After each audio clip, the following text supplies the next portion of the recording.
Šeštadienį visos Lietuvos pasieniečiai rinkosi į Druskininkus, kur minėjo savo profesinę šventę.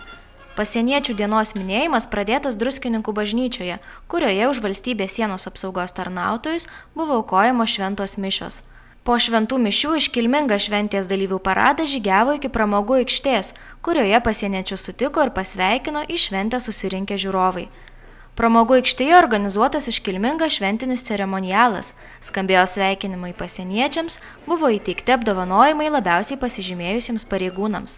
15 kartą organizuojama šventė atkūrus Lietuvos nepriklausomybę ir kiekvienais metais stengiamės organizuoti vis kitam pasienio regione, pasienio mieste.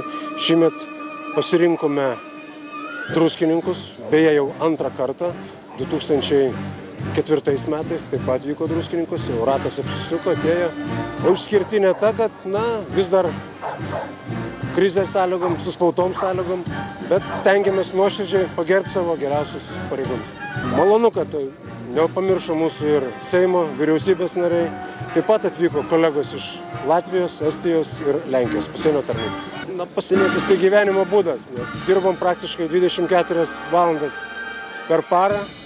Visada reikia būti ir, kaip žinia, pažeidimai dažniausiai būna šventiniam dienom, šeštadienį, sekmadienį. Taip kad ši diena mums ir šventė, ir darbas tuo metu. Tuo pačiu ir darbas. Parodomojo skrydžio metu iš oro kolegas bei visus šventės svečius sveikino valstybės sienos apsaugos tarnybos sraigtasparnio Eurocopter 135 pilotai.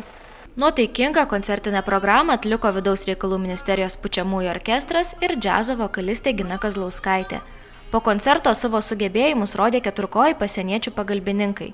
Kinologai su tarnybiniais šunimis pademonstravo parodomąją programą, kurios metu žiūrovai galėjo pamatyti ir sužinoti, kodėl sienos apsauga neįsivaizduojama be keturkojų jos sargų. Renginio svečiai taip pat stebėjo Ignalinos atominės elektrinės apsaugos rinktinės pasieniečių pasirodymą, kurie demonstravo kovinių imtynių ir savigynos veiksmus. Pramogų aikštėje veikė pasieniečių technikos ir ginkluotės parodos. Šventės dalyviai buvo vaišinami pasienietiška koše.